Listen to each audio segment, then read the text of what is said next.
Shalom, salam sejahtera pemirsa dimanapun Anda berada. Senang kembali kami menjumpai Anda dalam program acara Ku Tahu Yang Ku Percaya. Tanpa terasa hari ini kita memasuki episode yang akan membahas dosa dari sudut pandang hukum yang ke-10, yaitu jangan mengingini milik sesamamu. Kalau pada episode yang lalu kita membahas mengenai salah satu hukum diantaranya adalah jangan mencuri. Nah, apakah ini berbeda jauh atau tidak terlalu berbeda atau memiliki pemahaman tertentu? Disinilah kita akan mendengarkan penjelasan melalui firman Tuhan yang akan disampaikan oleh hambanya. Untuk itu pastikan sampai dengan akhir program acara ini Anda tetap bersama-sama dengan kami. Dan kalau Anda memiliki pertanyaan ataupun saran ataupun permohonan doa yang berkaitan dengan episode ini, jangan ragu-ragu, sampaikan di nomor telepon yang tertera di layar kaca Anda. Tim kami siap untuk menjawabnya. Untuk itu mari siapkan hati kita semua, hambanya Pendeta Esra Soru akan memberkati.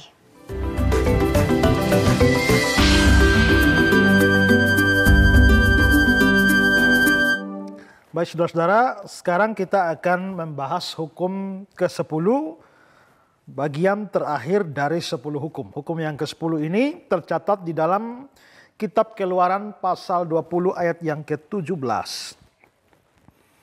Jangan mengingini rumah sesamamu, jangan mengingini istrinya atau hambanya laki-laki, atau hambanya perempuan, atau lembunya, atau keledainya, atau apapun yang dipunyai sesamamu. Hukum ini juga diulang di dalam kitab Ulangan pasal 5 ayat 21. Jangan mengingini istri sesamamu, jangan menghasratkan rumahnya atau ladangnya atau hambanya laki-laki atau hambanya perempuan atau lembunya atau keledainya atau apapun yang dipunyai sesamamu. Saudara-saudara, dibilang jangan mengingini.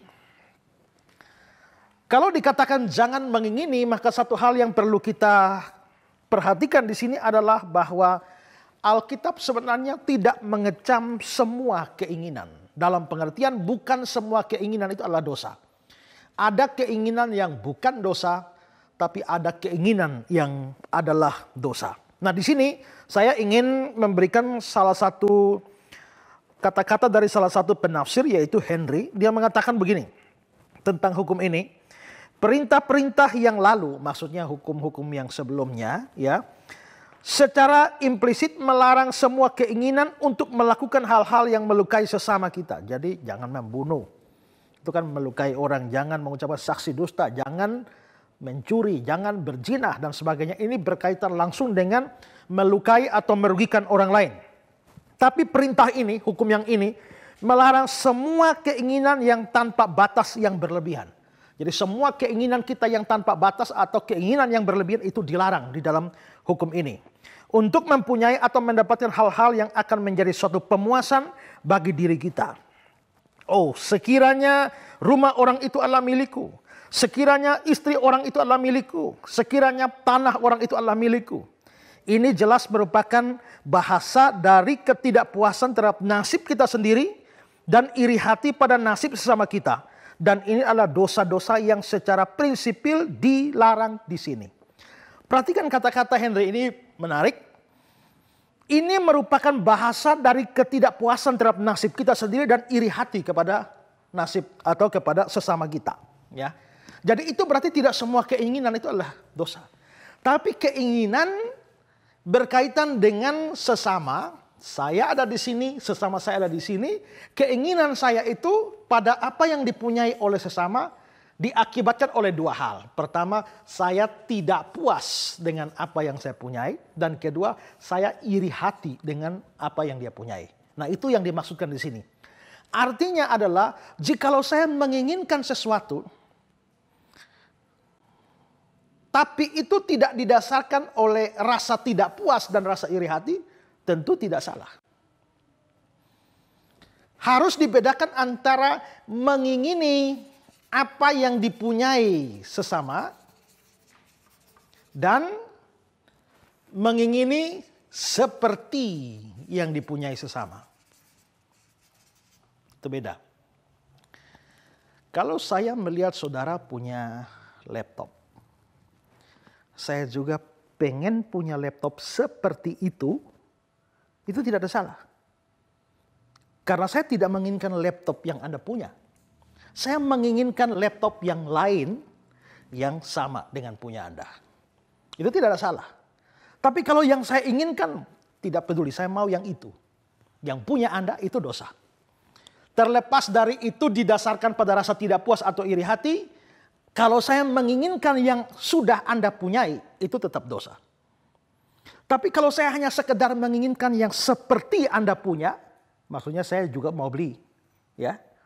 Tapi itu didasarkan karena saya tidak puas pada diri saya sendiri yang saya punyai dan saya iri hati kepada Anda, itu yang dimaksudkan dosa di sini, ya. Jadi kalau Anda lihat orang lain bersuami, ya, atau beristri, wah enak ya dia bersuami beristri, saya juga mau punya suami, mau punya istri, ya kan? Tidak ada salah tentunya.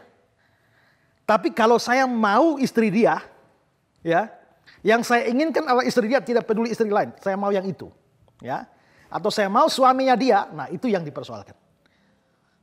Tapi kalau misalnya saya kepengen punya istri atau kepengen punya suami karena saya tidak puas dan saya iri hati dengan dia, maka biarpun itu bukan punya dia yang saya mau, tapi tetap itu adalah dosa, ya.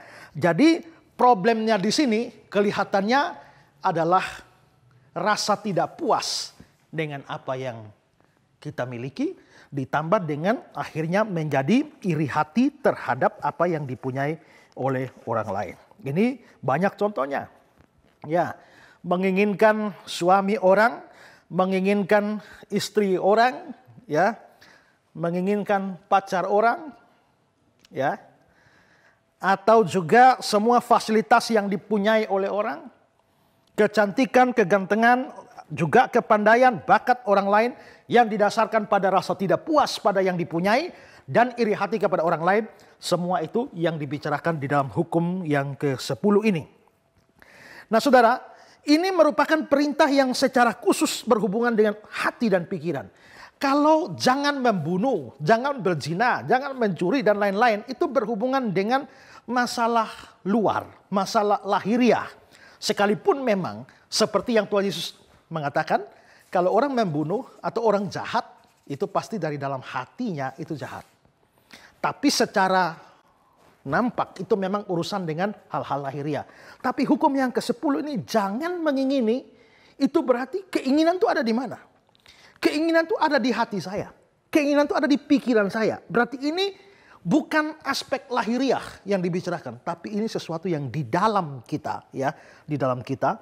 Dan saudara, kalau kita sampai tidak puas dengan diri kita dan iri hati terhadap orang lain, Alkitab membicarakan rasa iri seperti ini, itu menjadi akar penyebab dari banyak kejahatan yang besar. Ya, ada banyak kejahatan yang besar itu timbul dari 3 huruf ini saja, iri. Ya, dan kita bisa melihat ada ayat-ayat yang secara eksplisit mengatakan itu. Yakobus 3 ayat 16. Yakobus 3 ayat 16, sebab di mana ada iri hati dan mementingkan diri sendiri, di situ ada kekacauan dan segala macam perbuatan jahat. Ya, di mana ada iri hati, di situ ada kekacauan dan segala macam perbuatan jahat. Segala macam perbuatan jahat berarti dari iri hati ini menghasilkan perbuatan jahat yang banyak, ya, atau bahkan yang lebih besar. Lalu Yakobus pasal 4 ayat yang kedua. Kamu mengingini sesuatu tetapi kamu tidak memperolehnya. Lalu kamu membunuh, kamu iri hati tetapi kamu tidak mencapai tujuanmu. Lalu kamu bertengkar dan kamu berkelahi. Kamu tidak memperoleh apa-apa karena kamu tidak berdoa. Ya, kita lihat ya, ada kata iri hati di sana dibicarakan dan itu dikaitkan dengan membunuh, dikaitkan dengan bertengkar, berkelahi dan lain sebagainya.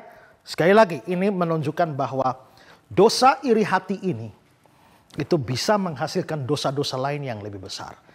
Sekarang saya akan menunjukkan kepada saudara dari fakta-fakta kitab suci bahwa memang iri hati ini bisa menghasilkan dosa-dosa yang jauh lebih besar. Dan saudara-saudara, contoh yang paling klasik, contoh yang paling pertama itu adalah yang terjadi pada Adam dan Hawa. Ya, coba dibacakan Kejadian pasal 3 ayat 4 sampai 6. Kejadian 3 ayat 4-6, tetapi ular itu berkata kepada perempuan itu, sekali-kali kamu tidak akan mati. Tetapi Allah mengetahui bahwa pada waktu kamu makannya, matamu akan terbuka, dan kamu akan menjadi seperti Allah, tahu tentang yang baik dan yang jahat. Perempuan itu melihat bahwa buah pohon itu baik untuk dimakan dan sedap kelihatannya. Lagi pula pohon itu menarik hati karena memberi pengertian. Lalu ia mengambil dari buahnya dan dimakannya, dan diberikannya juga kepada suaminya yang bersama-sama dengan dia, dan suaminya pun memakannya. Ya, jadi ular itu katakan apa? Ya, bilang apa ularnya? Kalau kamu makan, kamu akan jadi seperti Allah. Kamu akan jadi seperti Allah. Kalau kamu makan buah itu, kamu akan jadi seperti Allah. Dan Hawa dan juga Adam makan buah ini. Artinya adalah bahwa Adam dan Hawa secara implisit mereka memang mau jadi seperti Allah. Kenapa mereka mau jadi seperti Allah? Kelihatannya tidak puas dengan keberadaannya sebagai manusia. Dan kepengen mengambil tempat Allah. Kepengen menjadi seperti Allah. Gara-gara itu muncullah semua dosa di dalam dunia. Ya, seandainya Adam dan Hawa tidak jatuh dalam dosa, hidup semua manusia tentu tidak seperti ini. Ya, tapi kita bisa lihat bahwa gara-gara rasa tidak puas terhadap diri sendiri inilah menyebabkan muncul begitu banyak dosa. Ya, demikian juga dengan iri hati ini. Setelah kasus kejatuhan Adam dan Hawa, kita bertemu lagi dengan kasus lain yang berkaitan dengan iri hati, yaitu cerita Kain dan Habel. Ya, Kain dan Habel sama-sama mempersembahkan korban atau persembahan. Satu diterima, satu ditolak. Beri korban itu sama dengan beribadah. Satu diterima, satu ditolak. Itu sebabnya dua orang datang beribadah, satu diterima, satu ditolak. Karena itu jangan berpikir bahwa asal saudara datang beribadah Tuhan pasti terima. Tidak. Ada korban, ada persembahan yang Tuhan terima, ada yang Tuhan tolak. Ya, buktinya adalah punya Kain Tuhan tolak, punya Habel Tuhan terima. Dan gara-gara hal ini punya Kain ditolak, Kain menjadi panas hati, Kain menjadi iri hati. Lalu yang terjadi selanjutnya itu adalah bahwa menghasilkan dosa-dosa yang lain. Ya, dan kita bisa lihat ya bahwa di dalam Kejadian pasal 4 ayat yang kelima dikatakan demikian. Tetapi Kain dan korban persembahannya tidak diindahkannya. Lalu hati Kain menjadi sangat panas. Ini jelas dia mulai marah karena rasa iri hati tentunya. Lalu firman Tuhan kepada Kain. Saudara perhatikan baik-baik ayat ini ya. Firman Tuhan kepada Kain.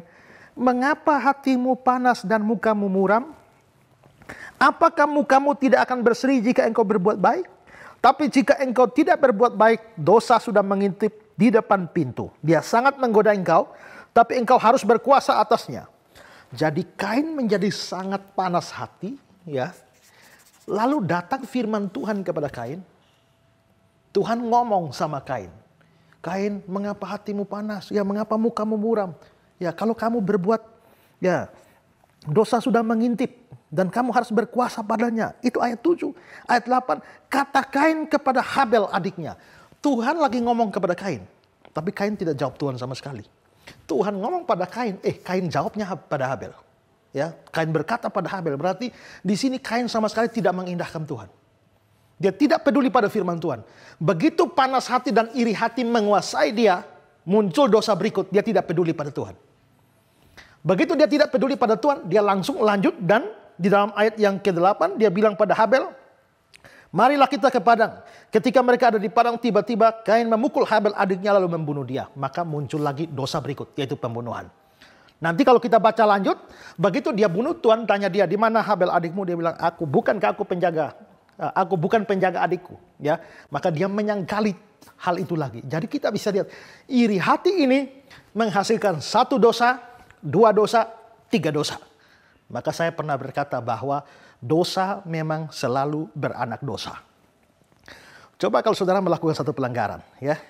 Begitu orang tanya, kamu lakukan itu ya? Oh enggak, dosa kedua. Ya kan? Pertama dosa mencuri, kamu curi ya? Tidak, itu sudah berbohong. Dua dosa. Pasti kamu yang mencuri. Lalu saudara marah, bangun, pukul orangnya. Tiga dosa. Ya kan? Jadi memang dosa selalu beranak dosa. Dan di sini iri hati dari Kain itu membuat atau menghasilkan dosa-dosa yang lain. Dan ini hati-hati saudara. Thomas Menton mengatakan begini. Seluruh dunia sekalipun sebetulnya kosong tidak bisa menampung dua saudara di mana satu iri hati kepada yang lain. Jadi dunia ini mestinya besar ini. Kalau dunia kosong ini besar. Cukup untuk banyak orang. Tapi kalau ada dua orang yang saling iri, itu tidak cukup luas ini dunia ini, ya. Nah, kalau dunia ini tidak bisa memuat dua orang yang iri hati, kalau di dalam gereja ada 50 orang yang saling iri satu sama lain, ya. Jadi apa gereja itu, ya? Jadi kita bisa lihat bahaya iri hati ini. Lalu contoh lain adalah orang Filistin yang iri hati terhadap Ishak. Kejadian 26 ayat 14. Kejadian pasal 26 ayat 14, ia mempunyai kumpulan kambing domba dan lembu sapi serta banyak anak buah, sehingga orang Filistin itu cemburu kepadanya. Ya, orang Filistin cemburu padanya. Harusnya orang Filistin iri hati kepadanya. Hal yang sama juga terjadi pada saudara-saudara dari Yusuf. Kejadian 37 ayat 11. Kejadian pasal 37 ayat yang ke-11. Maka iri hatilah saudara-saudaranya kepadanya, tetapi ayahnya menyimpan hal itu di dalam hatinya. Ya, karena Yusuf diperhatikan oleh ayahnya, dikasih pakaian yang bagus, ya, maka hal itu menjadi iri hati bagi saudara-saudaranya. Lalu juga kita lihat kasus Korah, Datan, dan Abiram. Mereka iri hati kepada Musa di Mazmur 106 ayat 16-18. Mazmur pasal 106 ayat 16-18, mereka cemburu kepada Musa di perkemahan dan kepada Harun orang kudus Tuhan. Bumi terbuka dan menelan Datan, menutupi kumpulan Abiram. Api menyala di kalangan mereka, nyala api menghanguskan orang-orang fasik itu. Ya, mereka cemburu. Juga Miriam, Harun iri hati kepada Musa dalam Bilangan 12 ayat 1 sampai ayat yang kedua. Bilangan pasal yang ke-12 ayat 1 sampai yang kedua. Miriam serta Harun mengatai Musa berkenaan dengan perempuan Kus yang diambilnya. Sebab memang ia telah mengambil seorang perempuan Kus. Kata mereka, sungguhkah Tuhan berfirman dengan perantaraan Musa saja? Bukankah dengan perantaraan kita juga ia berfirman? Dan kedengaranlah hal itu kepada Tuhan. Ya, jadi kita bisa lihat juga Miriam, Harun sendiri iri hati kepada Musa. Nanti mendatangkan hukuman di mana Tuhan memberikan sakit kusta kepada Miriam.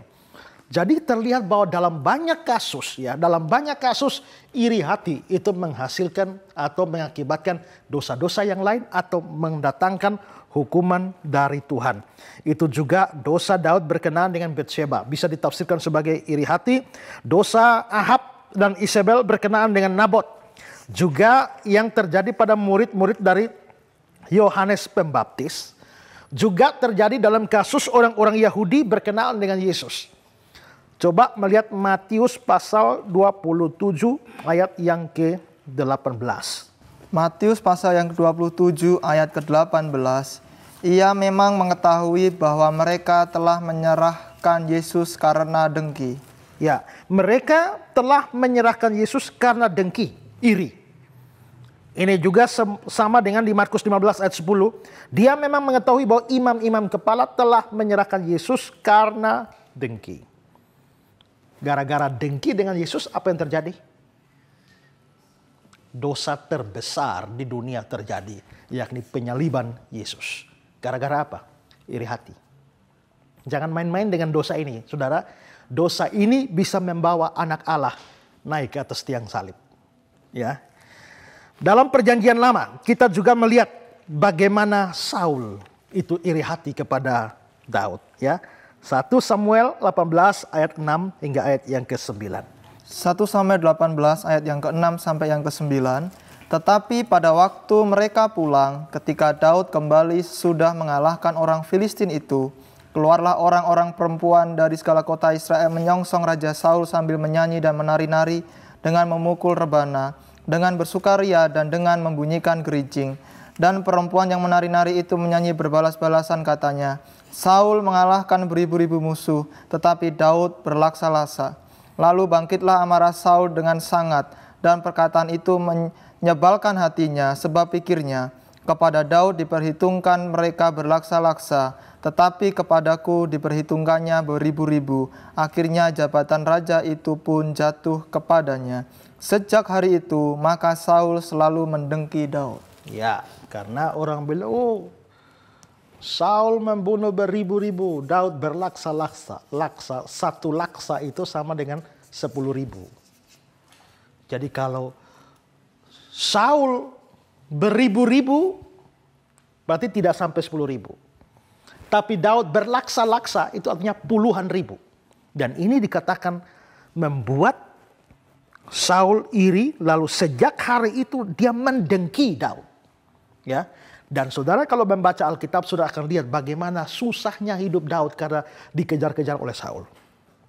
Berkali-kali Saul hendak membunuh dan menghabisi Daud. Berarti mengapa sampai Saul mau membunuh dan menghabisi Daud? Sumber dari mana? Dari iri hati. Karena itu terlihat saudara-saudara bahwa iri hati ini adalah dosa yang besar. Yang menghasilkan dosa-dosa yang lain. Mengapa orang bisa iri? Karena dia tidak puas pada apa yang dia punyai. Karena dia tidak puas pada apa yang dia punyai, dia melihat itu ada pada orang lain, memunculkan rasa iri. Sehingga di sini kita bisa lihat bahwa yang menjadi akar dari dosa yang dilarang di dalam hukum ke-10 ini, intinya di mana? Intinya pada iri hati ini. Ya, kita akan melanjutkan pelajaran kita setelah ini.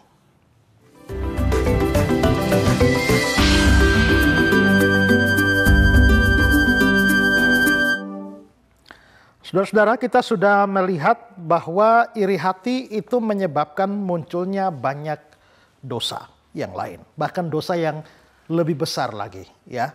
Dan sekarang kita akan melihat bahwa ada teladan-teladan yang baik berkenaan dengan hukum ini. Dan ada beberapa bisa kita catat. Ya. Kita tahu di dalam kitab suci ada cerita tentang Abram dan Lot yang ada pertikaian di kalangan bawah. Di antara para pekerja mereka, gembala kambing domba mereka. Karena wilayah mereka sudah tidak cukup lagi. Tapi dalam hal ini, Abram itu adalah seorang yang patut diteladani. Mengapa? Karena kalau saja terjadi mereka rampasan wilayah di mana kambing dombanya Abraham juga banyak, Lot juga banyak. Dan Lot ini adalah pangkat anak dari Abraham, keponakannya Abraham. Tapi yang menarik dalam Kejadian pasal 13 adalah Abraham bilang jangan terjadi pertikaian antara kamu dan aku. Suruh pilih ya. Suruh pilih, dia menyuruh Lot memilih duluan. Lihat semuanya ya. Kalau kamu ke timur aku ke barat ya. Kamu ke barat aku ke timur ya. Dan Lot ini justru memilih yang bagus-bagus ya. Dan Abraham justru dia hanya melihat yang tidak dipilih oleh Lot itu. Jadi dalam hal ini kita bisa lihat bahwa Abraham sendiri kalau dia mau ya, atau kalau dia menuruti nafsunya, dia bisa saja justru bertikai dan lalu menginginkan apa yang adalah milik bersama dengan Lot dan bisa menimbulkan banyak kekacauan. Tapi dia ternyata tidak melakukan hal itu. Contoh lain atau teladan lain adalah Yohanes Pembaptis. Yohanes Pembaptis itu jarak dia dengan Yesus itu 6 bulan. Dia lebih tua dari Yesus 6 bulan. Dan ingat bahwa Yesus itu keluar dalam hukum Yahudi, orang boleh keluar melayani atau tugas imam itu kalau orang umur 30 tahun. Itulah sebabnya Yesus tidak melayani sebelum 30 tahun. Karena imam-imam dalam perjanjian lama bertugas di rumah Tuhan itu pada umur 30. Maka Yesus itu pas 30 tahun baru keluar minta dibaptis oleh Yohanes. Kalau pas 30 tahun Yesus minta dibaptis oleh Yohanes, berarti Yohanes sudah melayani duluan sebelum Yesus. Nah, dia melayani 6 bulan lebih dulu dari Yesus. Jadi sebelum Yesus muncul itu Yohanes sudah berkhotbah. Dan Yohanes berkhotbah ada begitu banyak orang yang datang kepada Yohanes mendengar khotbah Yohanes di padang gurun, begitu banyak. Yohanes mempunyai begitu banyak murid. Tapi saudara, begitu Yesusnya muncul, wah, banyak pengikut Yohanes sekarang beralih menjadi pengikut Yesus. Bahkan sejumlah murid Yohanes itu menjadi murid Yesus. Lalu saudara-saudara, kalau kita baca di dalam Yohanes pasal 3 itu dikatakan bahwa murid-muridnya Yohanes datang mengeluh kepada Yohanes. Guru, orang yang tentangnya kamu bersaksi itu, dia membaptis juga dan banyak orang mengikuti dia. Wah, ini ada nada kecemburuan. ada nada iri hati dari perkataan murid-murid Yohanes Pembaptis. Yohanes Pembaptis punya murid. Mereka senang, wah guru mereka hebat, pengkhotbah besar. Sekarang muncul Yesus. Banyak orang ikut Yesus meninggalkan Yohanes. Murid-muridnya Yohanes yang sisa ini bilang, guru, gara-gara kamu bersaksi tentang orang itu, sekarang dia membaptis semua orang ikut dia. Karena Yohanes pernah bersaksi ya tentang Yesus. Lihatlah anak domba Allah yang menghapus dosa dunia. Nah, pada saat seperti itu, apa respon Yohanes terhadap rasa iri hati yang muncul di dalam diri murid-muridnya? Ya, Yohanes pasal 3 ayat 27 sampai 30, coba dibacakan. Yohanes pasal 3 ayat 27 sampai 30, jawab Yohanes, tidak ada seorang pun yang dapat mengambil sesuatu bagi dirinya kalau tidak dikaruniakan kepadanya dari surga. Kamu sendiri dapat memberi kesaksian bahwa aku telah berkata, aku bukan Mesias, tetapi aku diutus untuk mendahulinya. Yang empunya mempelai perempuan ialah mempelai laki-laki, tetapi sahabat mempelai laki-laki yang berdiri dekat dia dan mendengarkannya sangat bersukacita mendengarkan suara mempelai laki-laki itu. Itulah sukacitaku, dan sekarang sukacitaku itu penuh. Ia harus makin besar, tetapi aku harus semakin kecil. Dia harus makin besar, tapi aku harus makin kecil. Murid-muridnya lagi punya iri hati terhadap grupnya Yesus. Tapi Yohanes bilang, dia harus makin besar, aku harus makin kecil. Maka di sini kita bisa lihat terhadap dosa iri hati ini, saudara. Yohanes tahu mengatasinya. Dan dia justru tidak terpengaruh dengan iri hati di dalam diri para muridnya. Dan dia lebih merendahkan diri dan lebih meninggikan Yesus. Maka di sini Yohanes dapat menjadi teladan bagi kita di dalam urusan iri hati atau ingin tempat atau ingin kuasa, ingin pengaruh dari orang lain atau dalam hal ini adalah Yesus. Lalu kita juga bisa melihat ya 1 Korintus 12 ayat 26. Coba dibacakan. 1 Korintus 12 ayat 26. Karena itu jika satu anggota menderita, semua anggota turut menderita. Jika satu anggota dihormati, semua anggota turut bersukacita. Ini anggota apa ini? Kalau dilihat dari konteksnya ini anggota tubuh, ya. Jadi Paulus menggambarkan orang Kristen atau gereja itu sebagai satu tubuh, ya, di mana Kristus adalah kepalanya dan kita semuanya adalah anggota tubuh, ya. Anggota tubuh, dan karena itu jika satu anggota menderita, salah satu anggota tubuh kita menderita, ya, gigi menderita, semua menderita. Kepala juga ikut sakit, ya kan? Mata juga ikut sakit, kaki juga tidak mau jalan, dan lain sebagainya. Kalau satu menderita, semua menderita. Jika satu anggota dihormati, semua anggota turut bersukacita. Pernahkah ada satu orang, ya, mulut diberi makan, lalu yang lain iri pada mulut? Ya? Pernahkah makan kan pakai tangan? Pernahkah tangan ngomel? Ini mulut nih enak, gua kerja capek ngangkat makan untuk dia, ya? Pernahkah? Ya. Anggota tubuh yang lain itu protes karena mulut kok enak, dapatnya enak terus, ya. Yang lain ini bisa kerja. Tidak kan? Jadi di sini tapi anehnya ya, di dalam gereja justru banyak orang menjadi iri hati terhadap yang lain.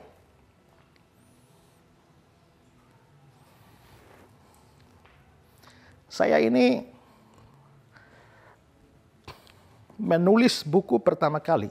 Itu waktu saya duduk di sekolah teologi tingkat kedua. Saya masih ingat judul bukunya adalah 95 ide khotbah Injil Markus. Jadi saya bikin khotbah seluruhnya dari Injil Markus. Lalu menjelang saya tamat dari sekolah teologi, saya keluarkan lagi satu buku. Mengapa Allah? Saya menjawab semua pertanyaan, mengapa Allah begini, mengapa Allah begitu? Mengapa Allah harus jadi manusia? Mengapa Allah harus begini? Mengapa begini? Mengapa Allah itu hanya satu? Mengapa Allah harus tritunggal? Macam-macam. Setelah itu saya keluar dari sekolah teologi, saya mulai menulis lagi. Ya, lalu saya menulis lagi. Lalu saya menulis lagi. Dan saudara-saudara,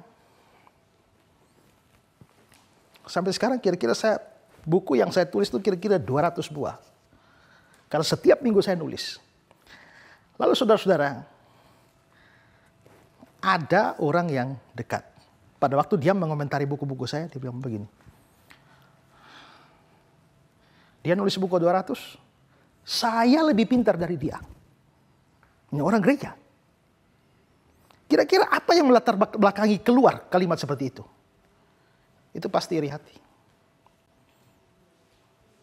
Saya sendiri dapat banyak sasaran iri hati. Kalau saya melayani di gereja bersama-sama dengan orang-orang tertentu. Yang aneh adalah bahwa kalau saya khotbah, jemaatnya datang banyak. Giliran yang lain khotbah, kok datangnya sedikit. Ini gara-gara ini seringkali saya jadi sasaran iri hati. Seharusnya kita melihat kita ini satu anggota. Nah, kalau anggota tubuh secara harfiah saja tidak bisa protes kalau yang lain dapat kehormatan, bagaimana bisa di dalam gereja Kristen ada orang yang merasa iri hati dengan orang lain. Dan bahkan bahaya dari iri hati adalah sebuah kemarahan bukan karena tidak memperoleh apa-apa, tapi karena orang lain memperoleh apa-apa. Kalau saya marah karena saya tidak dapat, wajar. Tapi kalau saya marah karena orang lain dapat, itu iri hati. Kalau saudara tidak dihormati, saudara dihina, saudara tidak dihormati, saudara marah, itu wajar. Tapi kalau orang lain dihormati dan saudara menjadi marah, itu iri hati. Itu sama dengan saudara menginginkan kehormatan yang dipunyai oleh orang lain. Ya. Dan itu sesuatu yang jelas bertentangan dengan prinsip kasih. Karena dalam 1 Korintus pasal 13 dibilang kasih itu sabar, kasih itu murah hati, dia tidak cemburu. Harusnya dia tidak iri. Kalau orang punya kasih tidak mungkin iri hati. Tapi kalau orang punya iri hati sudah jelas dia tidak punya kasih. Nah, sekarang saudara, saya ingin menyampaikan lagi beberapa hal berkenaan dengan iri hati ini. Pertama, saudara harus ingat bahwa kalau saudara sampai punya perasaan iri di dalam hati saudara, maka iri hati itu pertama-tama akan merusak diri saudara sendiri. Coba lihat Ayub 5 ayat 2. Ayub pasal yang kelima, yang kedua. Sesungguhnya orang bodoh dibunuh oleh sakit hati, dan orang bebal dimatikan oleh iri hati. Orang bebal dimatikan oleh iri hati. Amsal 14 ayat yang ke-30. Amsal 14 ayat yang ke-30. Hati yang tenang menyegarkan tubuh, tetapi iri hati membusukkan tulang. Iri hati membusukkan tulang. Jadi, kalau sampai saudara punya rasa iri hati pada orang lain, itu merugikan. Pertama-tama sebelum merugikan yang lain, itu merugikan diri saudara sendiri. Ya. Ilmu psikologi mengajarkan kepada kita atau juga memberitahu kita bahwa ada hubungan antara tubuh kita dengan jiwa kita. Itu ada hubungan. Seringkali apa yang terjadi pada jiwa itu mempunyai efek atau pengaruh pada tubuh. Kenapa orang marah? Ya, tiba-tiba mukanya merah. Kemarahan itu terjadi di jiwa. Tapi kok mukanya yang merah? Berarti mempunyai efek kepada fisik. Kalau orang jatuh cinta, ada yang pernah jatuh cinta? Matanya tahu-tahu berbinar-binar seperti cahaya. Ya, kenapa bisa begitu? Jatuh cinta itu ada di dalam jiwa. Tapi efeknya kepada mata. Berarti ada pengaruh. Jiwa mempengaruhi tubuh. Ya. Maka Amsal 17 ayat 22 bilang, hati yang gembira adalah obat yang manjur. Ya kan? Hati yang gembira menjadi obat yang manjur.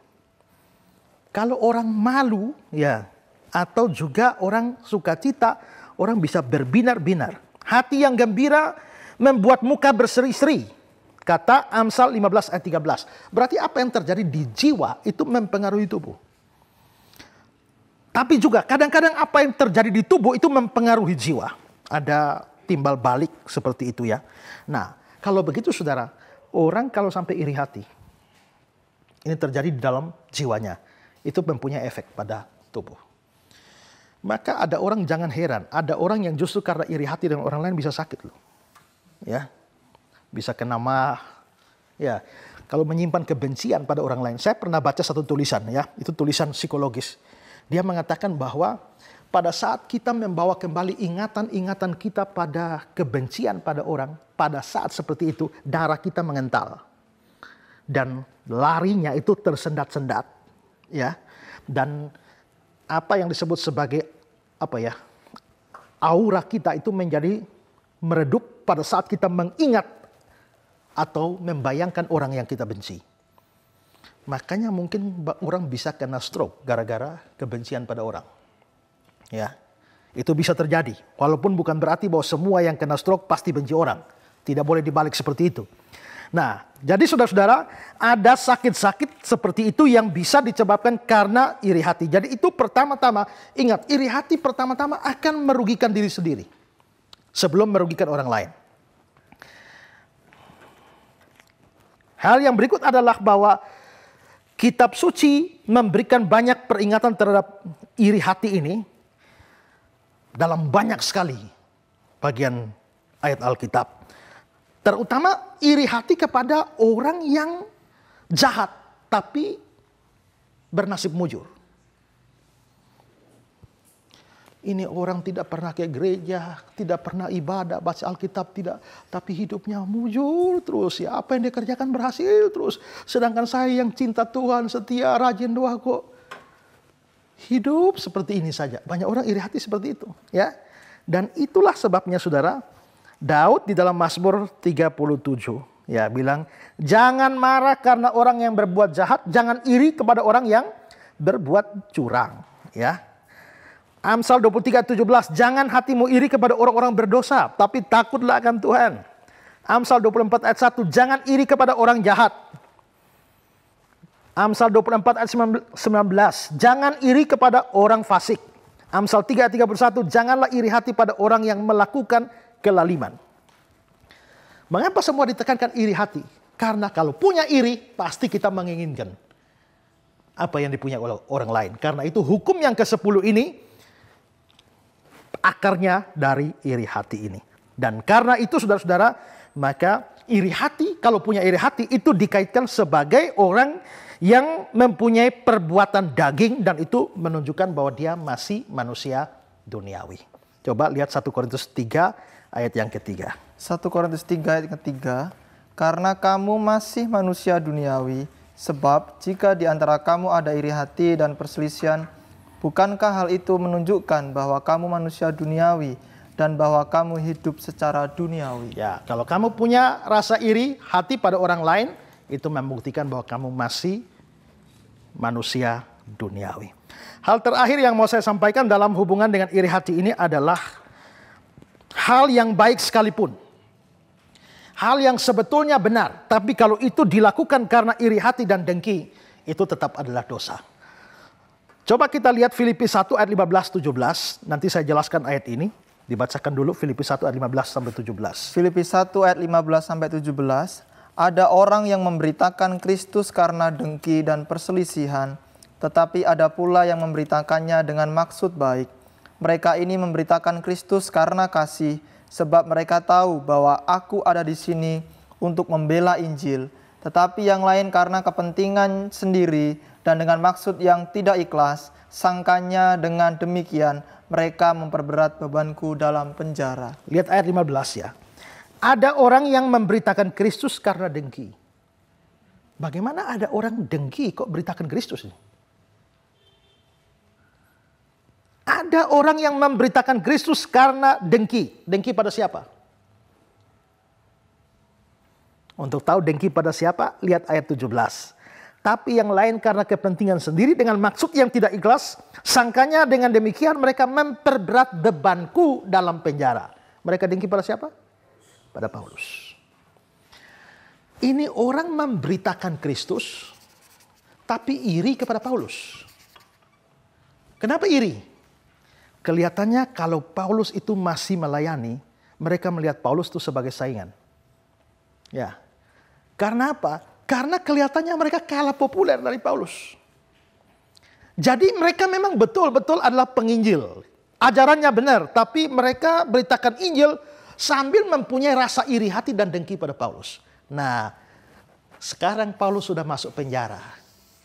Ya, karena Paulus sudah masuk penjara, mereka senang. Saingannya sudah tidak ada.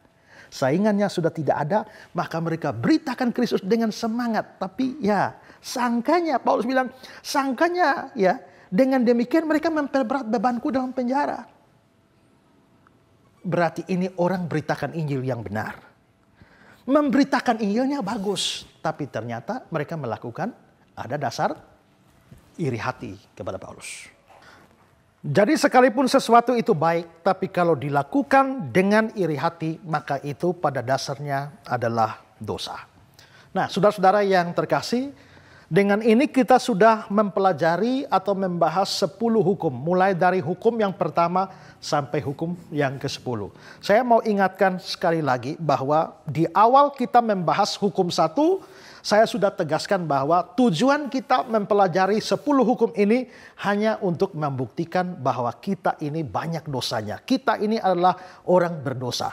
Karena itu setelah kita bahas 10 hukum ini, sekarang saya mau bertanya kepada saudara, seberapa saudara sadar bahwa saudara adalah orang berdosa?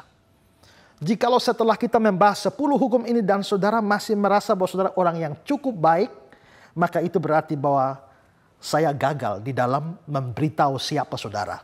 Tapi kalau saudara memang sadar setelah mempelajari hukum 1 sampai hukum 10, saudara melihat bahwa ternyata saudara adalah orang berdosa.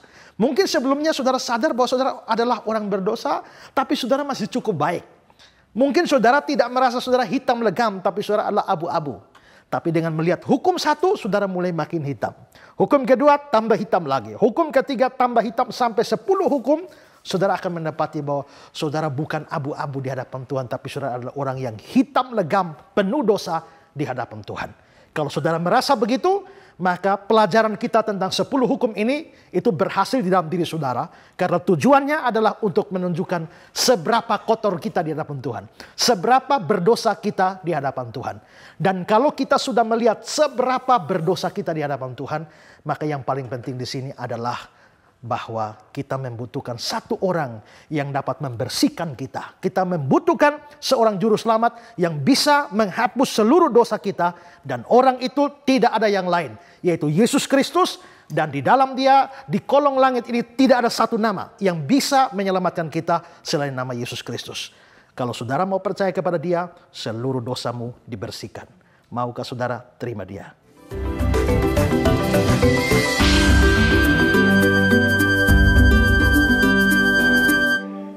Pemirsa dimanapun Anda berada, kalau Anda tadi menyimak penjabaran mengenai hukum yang ke-10 ini, yaitu jangan mengingini milik sesamamu, maka kita mendapatkan penjelasan bahwa hal ini terjadi memang rasanya tidak tampak secara lahiriah atau secara fisikal.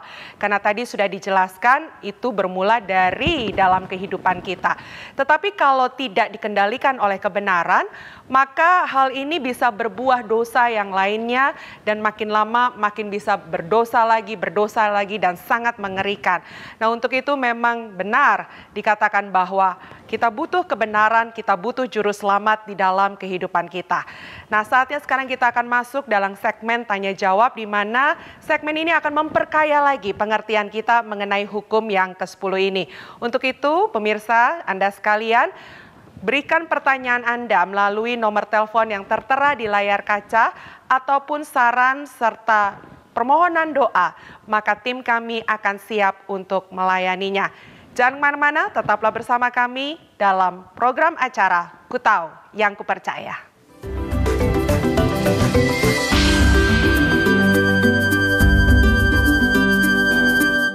Pak, saya ingin bertanya, tadi telah dijelaskan begitu banyak contoh iri hati di dalam Alkitab. Adakah dampak negatif dari iri hati selain merugikan diri sendiri? Ya, tadi saya sudah jelaskan bahwa iri hati itu pada dasarnya merugikan diri sendiri. Dan kita sudah lihat ayat-ayatnya bahwa orang yang iri hati dikatakan sebagai orang yang bodoh, ya, dan justru itu merugikan diri sendiri. Nah, ada dampak lain sebenarnya dari iri hati. Ingat bahwa hukum ini adalah hukum dari Tuhan, yaitu jangan mengingini milik sesamamu. Orang mengingini milik sesama itu sumbernya dari rasa iri hati. Nah, hukum ini itu adalah hukum Tuhan yang diberikan. Kalau begitu, pada saat orang merasa iri hati terhadap orang lain dan menginginkan apa yang dipunyai oleh orang lain, maka dia sedang melanggar apa yang Tuhan sudah larang.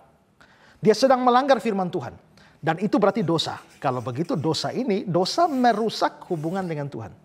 Jadi bukan cuma merusak diri sendiri, merugikan diri sendiri, Tapi dampak lain dari iri hati itu adalah merusak hubungan atau relasi dengan Tuhan. Tadi saya sudah berikan banyak contoh ya. Dan salah satu contohnya adalah dalam kasus adalah Miriam dan Harun itu iri hati kepada Musa. Ya, mereka katakan di dalam Bilangan pasal 12 itu dikatakan bahwa sungguhkah Tuhan berfirman dengan perantaraan Musa saja? Bukankah dengan perantaraan kita juga ia bisa berfirman? Ayat yang kedua. Tapi nanti kita lihat di bagian-bagian ayat selanjutnya apa yang terjadi pada waktu mereka iri hati dengan Musa. Coba saudara baca Bilangan 12 ayat yang ke-9 dan 10. Bilangan 12 ayatnya yang ke-9. Sebab itu bangkitlah murka Tuhan terhadap mereka, lalu pergilah ia. Dan ketika awan telah naik dari atas kemah, maka tampaklah Miriam kena kusta, putih seperti salju. Ketika Harun berpaling kepada Miriam, maka dilihatnya bahwa dia kena kusta. Ya, jadi lihat bahwa begitu mereka iri hati kepada Musa yang adalah hamba Tuhan, pertama-tama Tuhan murka kepada mereka. Kedua, Miriam itu terkena kusta. Ya, Miriam terkena kusta, dan nanti kita lihat bahwa kusta pada waktu itu, orang yang terkena kusta itu harus disingkirkan dari lingkup mereka, dikucilkan. Maka nanti dalam ayat 13-14 terlihat bahwa mereka akan menanggung malu dengan dikucilkan. Tapi yang terlihat di sini adalah bahwa Tuhannya murka dan berikan hukuman. Berarti relasi atau hubungan mereka dengan Tuhan itu menjadi terganggu atau rusak gara-gara dosa iri hati. Jadi bukan cuma merugikan diri sendiri, tapi juga hubungan dengan Tuhan rusak. Selain itu juga kita bisa lihat relasi dengan sesama juga jadi rusak. Dan itu banyak kita lihat. Tadi saya berikan contoh soal Kain dan Habel. Gara-gara Kain itu iri hati kepada Habel, maka hancurlah relasi. Ini bukan cuma relasi dengan sesama, relasi kakak adik. Itu menjadi rusak, bahkan berakhir dengan pembunuhan. Juga lihat, begitu ada iri hati dalam hatinya saudara-saudara Yusuf, maka akhirnya justru mereka menjual dia dan rusaklah relasi kakak adik. Demikian juga relasi Daud dan Saul yang mulanya begitu bagus ya. Relasi mereka begitu bagus, tapi gara-gara iri hati kepada Daud, maka hubungan Saul dengan Daud itu menjadi rusak. Karena itu maka kita boleh mengatakan bahwa iri hati juga merusak. Pertama-tama merugikan diri sendiri. Kedua, merusak hubungan dengan Tuhan. Ketiga, merusak atau merugikan hubungan dengan orang lain. Saya pernah baca satu cerita, saudara. Ada dua orang berguru pada satu orang guru. Lalu dua orang ini saling iri hati, dengki satu sama lain. Dan tidak mau orang lain lebih daripada dirinya sendiri. Lalu saudara, satu hari guru ini hendak bepergian dan meninggalkan mereka. Lalu gurunya bilang begini, silakan kalian berdua minta apa saja saya pasti berikan. Tapi yang uniknya adalah yang minta terakhir dapat 2 kali lipat. Jadi kalau yang satu minta A, saya dapat minta uang 1 juta, otomatis yang minta kedua dia dapat 2 juta. Kalau yang satu minta rumah 3, maka yang minta belakangan dapat rumah 6. Ya, berarti yang minta terakhir ini kan lebih untung ya. Tapi yang minta lebih awal, rasanya rugi. Karena itu dua murid ini mereka tidak mau minta duluan. Bertahan, minta yang belakangan. Jadi mereka dua bertahan. 1 minggu telah lewat, masing-masing tidak ada yang meminta. Mengapa? Karena kalau dia minta, nanti yang satunya lagi yang dapat untung lebih dari dia. Ya, jadi masing-masing bertahan. 2 minggu lewat, tidak ada yang minta. 3 minggu lewat, tidak ada yang minta. Akhirnya yang satu jadi marah. Dia pergi ke temannya, dia cekik temannya, kamu besok mesti minta duluan. Ya, kalau tidak saya bunuh kamu. Lalu akhirnya yang satu menyerah. Oke lah, kalau begitu besok saya minta duluan. Jadi yang satu sudah senang. Kalau begitu dia minta rumah 5, saya pasti dapat 10. Ya, dia minta 100 juta, saya dapat 200 juta. Tapi yang satu yang akan minta duluan besok berpikir, saya minta begini dia double. Saya minta gini untung dia. Bagaimana caranya saya minta supaya dia tidak untung? Ya, dia pikir sepanjang malam. Akhirnya besok dia menghadap guru. Guru, saya minta duluan. Tapi gurunya bilang, kamu sudah pikir baik-baik. Kalau kamu minta duluan, maka Yang satu lagi pasti dapat 2 kali lipat dari yang kamu minta. Dia bilang, ya saya minta duluan. Lalu dia bilang, guru bilang, apa yang kau minta? Guru, tolong cungkil mata saya 1. Gurunya mencungkil matanya 1, yang saudaranya 1 mesti dapat 2 kali lipat. Kalau ini mata 1 dicungkil, maka yang kedua harus 2 kali lipat, 2 mata dicungkil. Ya. Dan akhirnya terlihat bahwa justru yang minta kedua jauh lebih parah. Saudara lihat bahwa 2 ini mereka bersaudara dalam 1 guru. Tapi begitu ada iri hati, begitu ada dengki, 1 hilang mata 1, 1 hilang mata 2. Artinya apa? Bahwa iri hati pada akhirnya merugikan diri sendiri, merugikan orang lain, atau merusak hubungan dengan orang lain, dan pada akhirnya secara rohani itu merusak relasi dengan Tuhan Allah. Itu dampak buruk dari iri hati. Ya. Ada lagi yang mau bertanya? Pak, saya mau bertanya, kira-kira tips apa yang bisa diberikan supaya kita bebas dari rasa iri hati kepada orang lain? Ya, tadi saya sempat singgung masalah Yohanes Pembaptis ya. Bahwa Yohanes Pembaptis itu sudah melayani terlebih dahulu dari Yesus kira-kira 6 bulan. Dan banyak orang mengikut dia, banyak orang jadi murid dia. Lalu muncul Yesus, jadi ada overlapping pelayanan antara Yohanes dan Yesus. Dan Yohanes sendiri lalu memberikan kesaksian tentang Yesus. Ya, aku membaptis kamu dengan air.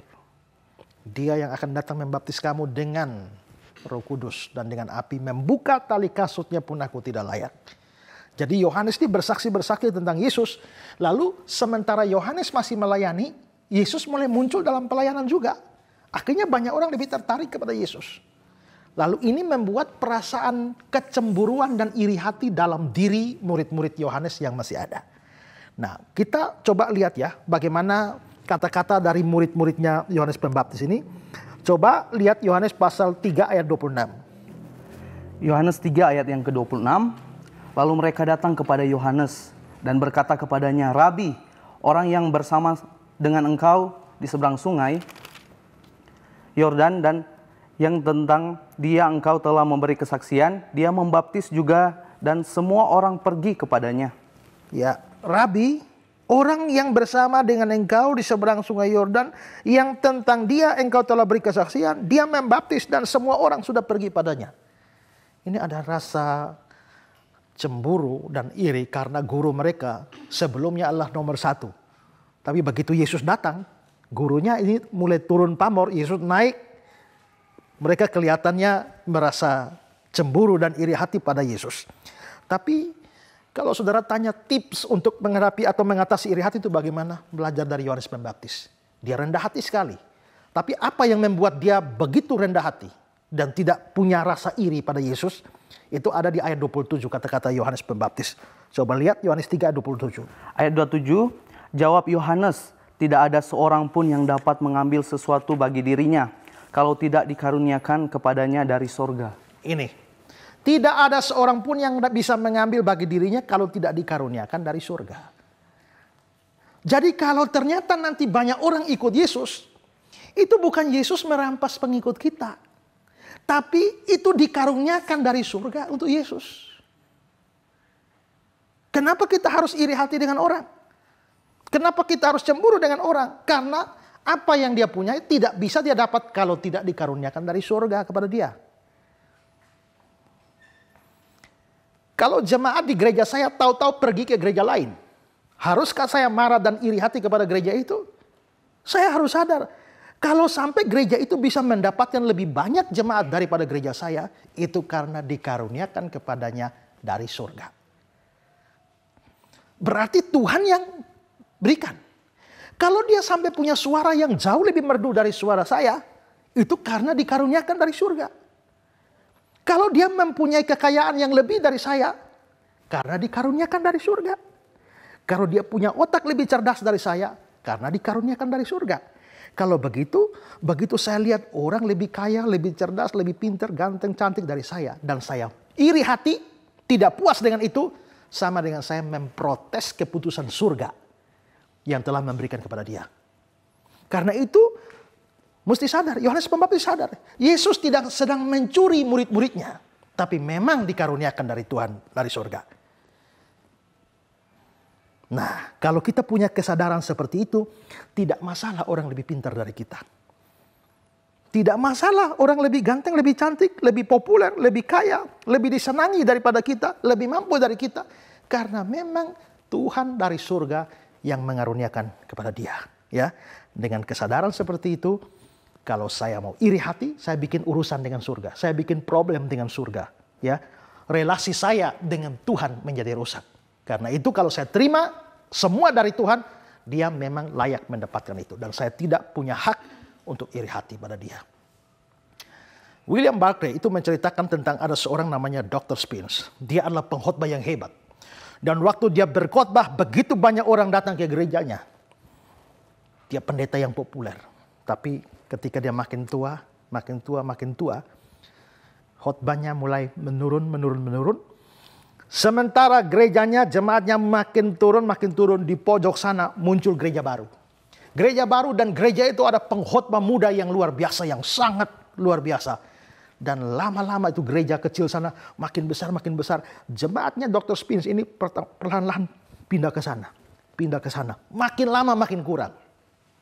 Satu hari Minggu, waktu Dr. Spence sudah ada di atas mimbar dan dia lihat, jemaat sudah tidak ada lagi. Tinggal majelis. Dia tidak jadi berkhotbah dan dia tanya pada majelis, di mana jemaat kita sekalian? Lalu majelis bilang, mereka semua pergi ke gereja yang di ujung jalan untuk mendengar pengkhotbah muda itu. Lalu Dr. Spence berkata, bagus, saya rasa kita harus meniru jemaat kita. Mari kita sama-sama pindah kebaktian ke gereja pojok itu. Mari. Dan hari itu mereka betul-betul pergi ikut kebaktian di gereja sebelah. Wah, itu sesuatu yang luar biasa, saudara. Mengapa Dr. Spence bisa berpikir seperti itu dan merasa seperti itu tidak ada iri hati? Karena dia tahu kalau pengkhotbah muda itu bisa punya kemampuan seperti itu jauh lebih hebat dari dia. Bukan karena apa-apa, karena dikaruniakan kepadanya dari surga. Jadi tips supaya kita tidak iri hati pada orang lain adalah sadar bahwa semua orang yang punya kelebihan dari kita itu diberikan dari Tuhan dari surga. Kita tidak punya hak, tidak punya wewenang untuk memprotes, apalagi iri hati dan menginginkan apa yang dia punyai. Ya, ada lagi? Saya bertanya, Pak. Tadi Bapak telah mengulaskan dengan jelas tentang dosa kecemburuan. Tetapi ada yang terganggu bagi saya. Karena ada juga saya teringat dalam pembacaan Alkitab di Ulangan 6 ayat 15 dia mengatakan bahwa Allah itu cemburu juga. Nah, dengan kesimpulan saya ini, apakah Tuhan juga melakukan dosa, Pak? Karena dia cemburu terhadap umatnya Israel. Tolong jelaskan bagi saya, Pak. Ya, memang ada ayat yang mengatakan bahwa Tuhan adalah Tuhan yang cemburu. Yang sudah saudara sebutkan salah satunya Ulangan 6 ayat 15 ya. Sebab Tuhan Allahmu ialah Allah yang cemburu. Nah tadi kalau saya menyebutkan tentang dosa-dosa dengan kata cemburu, memang kata cemburu di situ itu lebih berkonotasi iri hati. Ya, iri hati, dan karena itu jelas bahwa iri hati itu dianggap sebagai dosa. Kecemburuan dalam pengertian iri hati itu yang dosa. Kalau kita melihat bahwa Tuhan Allah adalah cemburu, di satu sisi sebenarnya itu adalah sesuatu yang positif bagi kita, karena itu membuktikan bahwa dia mengasihi kita. Ingat bahwa di dalam perjanjian lama itu hubungan antara Allah dengan umatnya itu digambarkan, umatnya Israel digambarkan sebagai hubungan suami istri. Ya, karena itulah maka apabila Israel itu menyembah berhala, itu dianggap sebagai satu perzinahan secara rohani. Ya, nah karena itu maka dikatakan Allah menjadi cemburu karena mestinya Allah kasih dan semua perhatian dari Israel sebagai istri ini diarahkan kepada dia. Tapi sekarang diarahkan kepada berhala. Maka itu membuat dia cemburu. Mengapa dia bisa cemburu? Karena dia begitu mengasihi Israel. Nanti dalam konsep perjanjian baru itu dilanjutkan di mana hubungan gereja dan Kristus itu dianggap sebagai hubungan suami istri juga. Di mana gereja adalah pengantin wanitanya. Sedangkan Kristus itu adalah mempelai prianya. Ya. Nah itu yang pertama. Jadi justru kecemburuan itu adalah sesuatu yang positif. Walaupun itu bisa mendatangkan murka kalau tidak bertobat. Lalu kedua saudara, ingat bahwa memang pertama Tuhan cemburu. Tapi kedua, Tuhan itu juga adalah Tuhan yang kudus. Tuhan mengasihi, Tuhan juga kudus, berarti kasihnya Tuhan ini kudus. Tuhan itu kudus. Dia cemburu. Maka kecemburuan Tuhan ini juga adalah kecemburuan yang kudus. Sehingga tidak bisa dianggap sebagai dosa karena ini adalah kecemburuan yang kudus. Coba kita bisa melihat ya di dalam Yosua pasal 24 ayat 19. Coba dibacakan. Begini bunyi firman Tuhan, Yosua 24 ayat 19. Tetapi Yosua berkata kepada bangsa itu, tidaklah kamu sanggup beribadah kepada Tuhan, sebab dialah Allah yang kudus, dialah Allah yang cemburu. Dialah Allah yang kudus, dia adalah Allah yang cemburu. Kekudusan Allah dan kecemburuan Allah itu digabungkan di dalam satu ayat. Itu berarti bahwa kecemburuan Tuhan atau kecemburuan Allah ini adalah kecemburuan yang kudus. Nah, berbeda dengan kita yang kalau kita cemburu, kita bisa berbuat dosa. Ya. Kecemburuan yang dalam pengertian iri hati pasti dosa. Tapi misalnya kita cemburu bukan karena iri hati, ya. Orang bisa cemburu karena ada orang dekat dengan pacarnya dan sebagainya. Sampai level itu kecemburuan itu bukan dosa. Tapi kecemburuan seperti itu bisa mendatangkan dosa. Misalnya orang cemburu lalu ambil parang potong di leher. Artinya apa? Jadi dosa. Kecemburuan kita bisa menghasilkan dosa. Tapi kecemburuan Allah tidak mungkin. Kenapa? Karena justru kecemburuan Allah itu justru demi kekudusannya. Ya, dan itu dinyatakan dalam Yehezkiel pasal 39 ayat 25. Yehezkiel 39 ayat 25 begini firman Tuhan bunyinya. Oleh sebab itu beginilah firman Tuhan Allah. Sekarang aku akan memulihkan keadaan Yakub dan akan menyayangi seluruh kaum Israel. Dan cemburuku timbul untuk mempertahankan namaku yang kudus. Cemburuku timbul untuk mempertahankan namaku yang kudus. Jadi justru kecemburuan Tuhan itu mempertahankan kekudusan. Kalau kecemburuan kita itu membuat kita jadi berdosa. Yang bertentangan dengan kekudusan. Tapi kecemburuan Tuhan justru itu demi kekudusannya. Karena itu maka biarpun ada banyak ayat yang mengatakan Allah cemburu. Kita tidak bisa menganggap bahwa Allah berdosa. Karena tiga hal. Pertama yang saya sebutkan tadi itu justru pernyataan kasih kepada kita. Kedua, cemburunya Allah cemburu yang kudus. Ketiga, cemburunya demi kekudusannya. Jadi Allah tidak berdosa dengan kecemburuannya. Ya. Masih ada? Pak, saya mau bertanya. Di dalam 2 Korintus pasal 11 ayat 2, di sini tercatat bahwa sebab aku cemburu kepada kamu dengan cemburu ilahi. Karena aku telah mempertunangkan kamu kepada satu laki-laki untuk membawa kamu sebagai perawan suci kepada Kristus. Nah, yang jadi pertanyaannya, mengapa Paulus merasa cemburu di sini? Dan apakah cemburunya Paulus ini dianggap sebagai dosa? Terima kasih. Mengapa Paulus menjadi cemburu di sini itu dijelaskan alasannya di dalam ayat itu juga ya. Karena aku telah mempertunangkan kamu kepada satu laki-laki untuk membawa kamu sebagai perawan suci kepada Kristus. Jadi di sini seperti saya bilang tadi, hubungan Allah dan Israel digambarkan sebagai suami istri dalam perjanjian lama itu dilanjutkan konsepnya dalam perjanjian baru. Di mana Kristus itu adalah mempelai laki-laki dan gereja itu sebagai mempelai perempuan. Nah, Paulus ini itu siapa? Nah, saudara perlu tahu dulu bahwa di dalam kebiasaan atau adat Yahudi itu ada seorang yang namanya Sosben. Sosben ini itu adalah sahabat mempelai laki-laki. Dia ini adalah orang yang paling penting dalam urusan perkawinan atau pernikahan.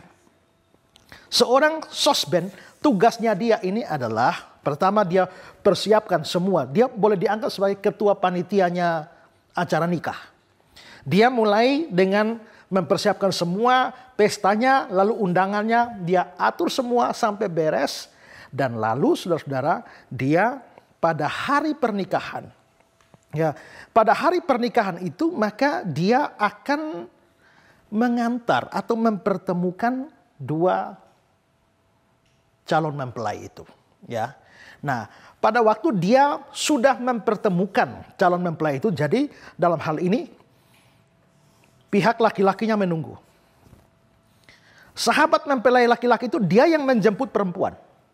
mempelai perempuan, dia bawa mempelai perempuan ini datang masuk ke kamar mempelai laki-laki. Begitu selesai, maka tugas sosben selesai. Inilah yang Yohanes Pembaptis omong. Dia bilang bahwa yang empunya mempelai perempuan ialah mempelai laki-laki.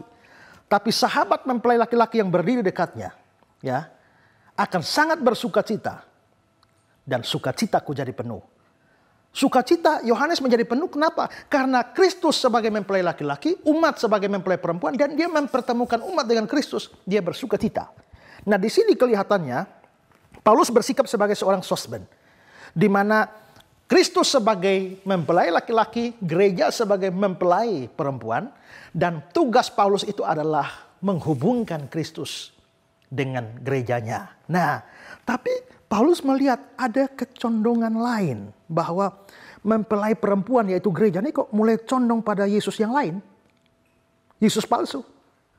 Yesus yang diajarkan oleh nabi-nabi palsu. Itu terlihat dari konteksnya ayat-ayat selanjutnya. Coba baca ayat 3. Ayat 3. Tetapi aku takut kalau pikiran kamu disesatkan dari kesetiaan kamu yang sejati kepada Kristus. Sama seperti Hawa diperdayakan oleh ular itu dengan kelicikannya. 4. Sebab kamu sabar saja jika ada seorang datang memberitakan Yesus yang lain daripada yang telah kami beritakan, atau memberikan kepada kamu roh yang lain daripada yang telah kamu terima, atau Injil yang lain daripada yang telah kamu terima. Jadi jemaat Korintus ini kelihatannya ada ajaran sesat di sana. Mengajarkan Yesus yang lain, Injil yang lain, roh yang lain. Tapi jemaat Korintus ini kok terhadap ajaran sesat itu kok sabar saja. Jadi kelihatannya mestinya ke Yesus yang benar. Sekarang mulai menggok ke sini, Yesus palsu. Paulus sebagai sosben yang mengatur supaya gereja bertemu dengan Kristus, dia melihat kecondongan kepada Yesus yang lain. Sebagai sahabat mempelai laki-laki, dia merasa cemburu. Kamu harusnya untuk Yesus yang saya layani. Tapi sekarang kamu menghadap kepada Yesus yang lain. Aku takut kalau pikiranmu disesatkan dari kesetiaan kamu yang sejati kepada Kristus. Ya, jadi ini sama seperti saya mau membawa saudara kepada Kristus. Saya sudah bekerja sedemikian rupa mempersiapkan saudara, membawa saudara kepada Kristus, tahu-tahu saudara menyimpang kepada yang bukan Kristus. Sebagai orang yang mempersiapkannya, saya cemburu. Itu alasannya.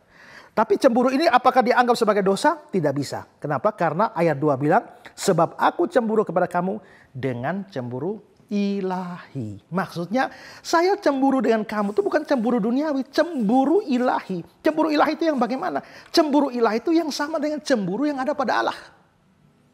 Cemburu yang ada pada Allah yang mana? Yang tadi dalam pertanyaan sebelumnya saya sudah jelaskan.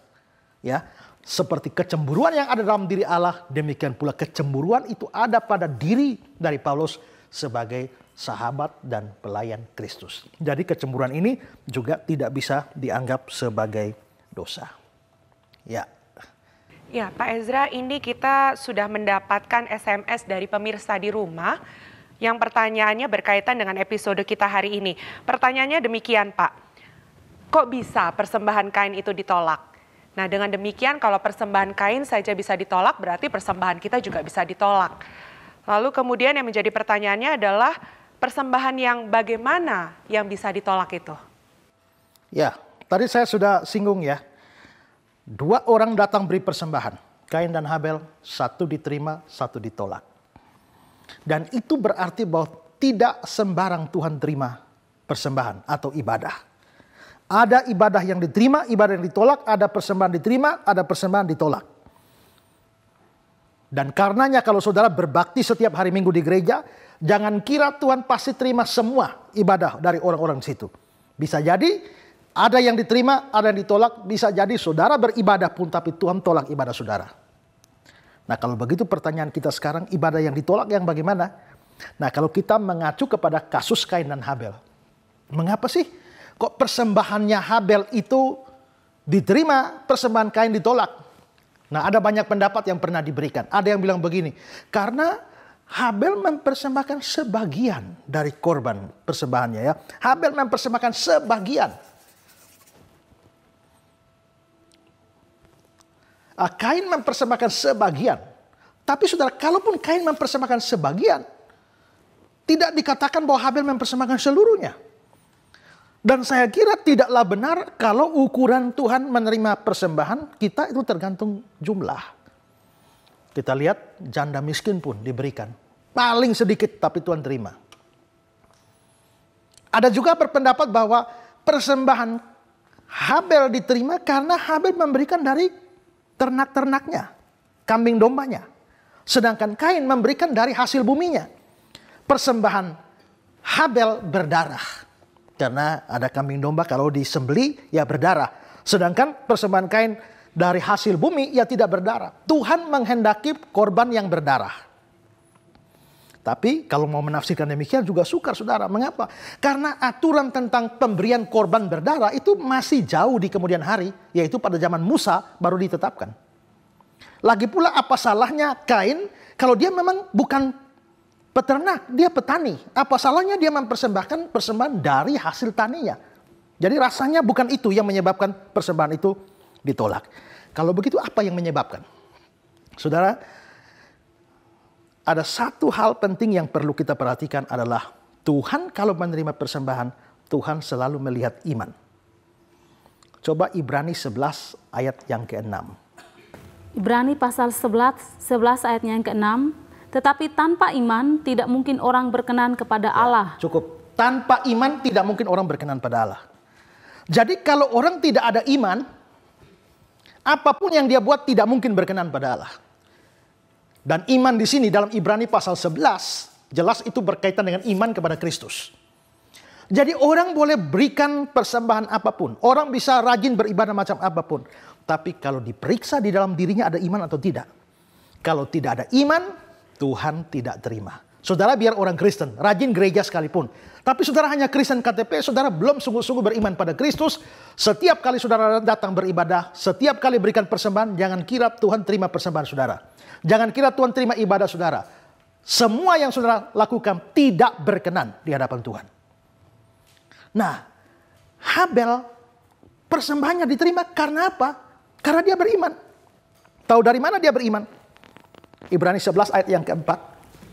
Ibrani pasal 11 ayatnya yang keempat. Karena iman, Habel telah mempersembahkan kepada Allah korban yang lebih baik daripada korban Kain. Dengan jalan itu ia memperoleh kesaksian kepadanya bahwa ia benar. Karena Allah berkenan akan persembahannya itu. Dan karena iman ia masih berbicara sesudah ia mati. Jadi Allah berkenan akan persembahannya itu. Tapi di awal ayat 4 dikatakan karena iman. Berarti persembahan Habel diterima karena Habel beriman. Kalau begitu persembahan Kain ditolak karena apa? Kurang iman atau tidak ada iman? Tidak ada iman. Tahu dari mana Kain tidak beriman? 1 Yohanes pasal 3 ayat 12. 1 Yohanes pasal 3 ayatnya yang ke-12. Bukan seperti Kain yang berasal dari si jahat dan yang membunuh adiknya. Oke, cukup di situ. Bukan seperti Kain yang berasal dari si jahat. Si jahat itu siapa? Iblis. Berarti Kain ini berasal dari si jahat. Ayat ini dalam terjemahan Indonesia sehari-hari dikatakan janganlah seperti Kain yang menjadi anak iblis. Berarti Kain ini anak iblis. Orang beriman selalu disebut sebagai anak Allah. Sedangkan Kain ini anak iblis. Orang tidak percaya dalam Yohanes 8 ayat 44 Yesus berkata, iblislah yang menjadi bapakmu. Berarti Kain anak iblis tidak mungkin dia orang beriman. Nah, karena dia tidak beriman, maka persembahan ibadahnya tidak diterima oleh Tuhan. Ini alasan pertama mengapa persembahan Kain ditolak. Jadi saudara ingat baik-baik. Kalau saudara belum beriman atau saudara tidak beriman sampai hari ini, semua ibadahmu itu ditolak oleh Tuhan. Semua persembahanmu, apapun yang kamu lakukan untuk Tuhan tidak bisa berkenan. Tuhan tidak akan terima kalau saudara tidak punya iman. Jadi yang harus dilakukan pertama-tama adalah berimanlah dulu kepada Tuhan Yesus. Baru saudara mulai beribadah. Berimanlah sungguh-sungguh pada Yesus, baru mulai berikan persembahan. Berimanlah dulu, baru mulai melayani. Tapi banyak orang sudah aktif melayani tanpa iman. Itu tetap tidak berkenan di hadapan Allah. Allah tolak semua pelayanan seperti itu. Lalu ada alasan lain. Alasan lain adalah Habel persembahannya diterima bukan karena semata-mata Habel beriman. Tapi Habel ini orang baik. Ya. Hidupnya baik. Coba melihat Matius pasal 23 ayat yang ke-35. Matius pasal 23 ayatnya yang ke-35, supaya kamu menanggung akibat penumpahan darah orang yang tidak bersalah mulai dari Habel orang benar itu. Ya, cukup. Habel orang benar itu. Jadi Habel ini orang benar. Dan ini berbeda dengan Kain. Kain ini bukan orang benar, bukan orang baik ya. Coba kembali 1 Yohanes pasal 3 ayat 12. 1 Yohanes pasal 3 ayat 12, bukan seperti Kain yang berasal dari si jahat dan yang membunuh adiknya. Dan apakah sebabnya ia membunuhnya? Sebab segala perbuatan jahat dan perbuatan adiknya benar. Ingat, perbuatan adiknya benar. Coba baca kalimat terakhir. Dan perbuatan adiknya Sebelum benar. itu. Sebab segala perbuatannya jahat dan perbuatan adiknya benar. Kain, jangan seperti Kain. Baca. Jangan seperti Kain yang membunuh adiknya, dan apakah sebabnya ia membunuhnya? Sebab segala perbuatannya jahat. Apa sebabnya dia membunuh? Karena dia jahat. Menurut kata-kata ini, apakah Kain menjadi jahat karena membunuh adiknya? Atau karena dia membunuh adiknya makanya dia jahat, atau dia jahat makanya bunuh adiknya? Ya. Karena jahat makanya bunuh adik, atau bunuh adik makanya jahat? Karena jahat. Menurut ayat itu, apa sebabnya dia membunuhnya? Karena segala perbuatannya jahat. Berarti sebelum bunuh Habel juga Kain itu sudah jahat. Ya kan? Berarti Habel ini orang benar, orang baik. Tapi Kain ini adalah orang yang jahat. Nah, dia jahat hidupnya, tapi bawa persembahan kepada Tuhan. Jahat hidupnya, tapi datang beribadah pada Tuhan. Tuhan tidak akan terima orang seperti itu. Kenapa? Karena sebelum Tuhan menerima ibadah, sebelum Tuhan menerima persembahan, Tuhan selalu lihat orangnya. Cerita Kain dan Habel itu coba saudara perhatikan ya. Di Kejadian 4 ayat 4 dan 5. Kejadian pasal 4 ayatnya yang ke-4 sampai ayatnya yang ke-5. Baca pelan-pelan akan saya jelaskan. Habel juga mempersembahkan korban persembahan dari anak sulung kambing dombanya, yakni lemak-lemaknya, maka Tuhan mengindahkan Habel dan korban persembahannya itu. Ya, cukup.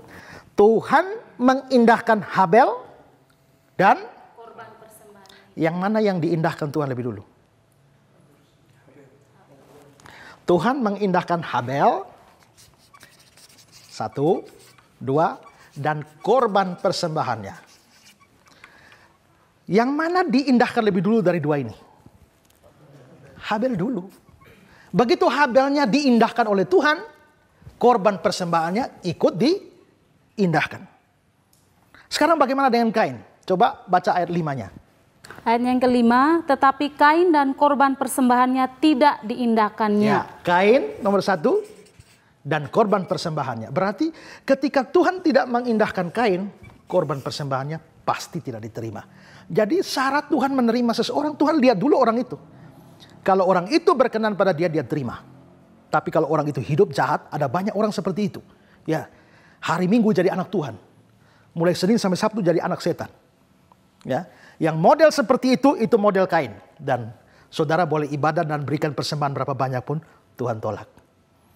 Saudara, dulu saya pernah ditugaskan waktu saya jadi mahasiswa teologi. Saya ditugaskan di salah satu gereja. Nah, sekolah tempat saya sekolah ini mewajibkan selama kuliah itu harus bisa memenangkan jiwa dari orang-orang yang tidak percaya pada Yesus minimal 10 orang. Kalau tidak sampai 10, biarpun dapat 9, tidak bisa wisuda. Itu berarti kuliah 10 semester, artinya 1 semester hitungannya kamu harus dapat memenangkan jiwa 1 orang. Tapi untuk tahu bahwa kita dapat jiwa 1 orang tidak bisa ngaku-ngaku. Pendeta tempat kita melayani harus berikan surat rekomendasi bahwa si A benar-benar telah memenangkan 1 orang dari kepercayaan ini dan sekarang sementara dibina. Nah, saya tugas pelayanannya di gereja yang ada di tengah-tengah kompleks pelacuran.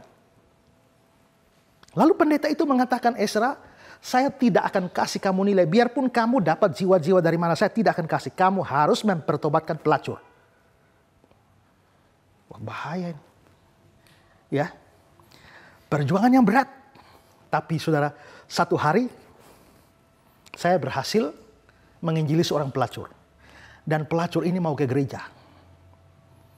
Dia sudah mau ke gereja, tapi dia bilang begini, Pak, saya ini melacur karena suami saya sudah tinggalkan saya.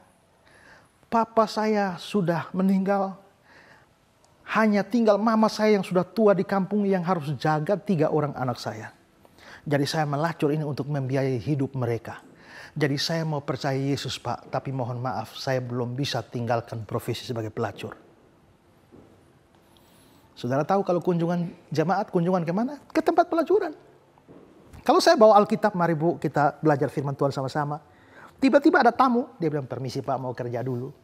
Saya bilang apa? Ya silakan Ibu, ya. Lalu saudara satu hari, tapi dia rajin gereja, rajin kebaktian. Satu ketika pendeta khotbah, orang harus berikan persembahan persepuluhan 10% dari pekerjaannya. Dia kerja sebagai pelacur. Karena terdorong oleh firman Tuhan, minggu depan dia datang, Pak, ini persembahan persepuluhan dari kerja saya 1 bulan. Sekarang saudara, terima apa tidak? Kalau tidak terima, dia tersinggung dan pergi. Kalau terima, ini uang haram. Yang lainnya jangan terima, ini uang haram. Tapi yang lain protes. Tapi persembahan dari jemaat yang lain juga, kita kan tidak tahu dia haram. Atau tidak, jangan-jangan haram juga. Tapi yang lain bilang, ya yang lain kan kita masih duga-duga haram. Yang ini pasti haram. Debat sini sana, pendeta putuskan gereja terima, tapi jangan masuk gereja, kirim ke panti asuhan, kan panti asuhan tidak tahu, ya. Tapi saudara, biarpun gereja terima, tapi orang ini melacur, dia berikan persembahan. Syarat Tuhan menerima persembahan, Tuhan lihat orangnya. Kalau orang tidak beres, Tuhan tidak terima ibadahnya. Maka gereja boleh terima, Tuhan tidak terima, ya. Coba baca Amsal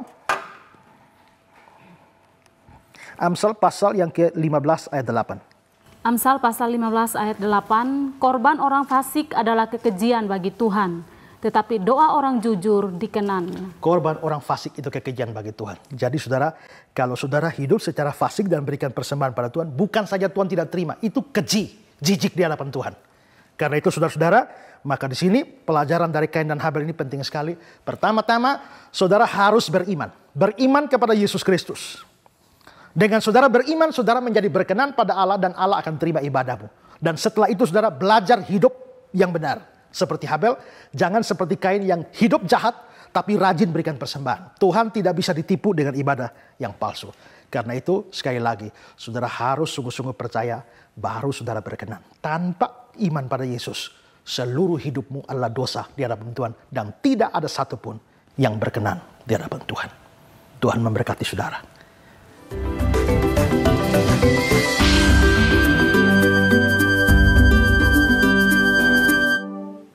Puji Tuhan saudara, selesailah sudah pembahasan kita mengenai dosa dari sudut pandang ke-10 firman Tuhan.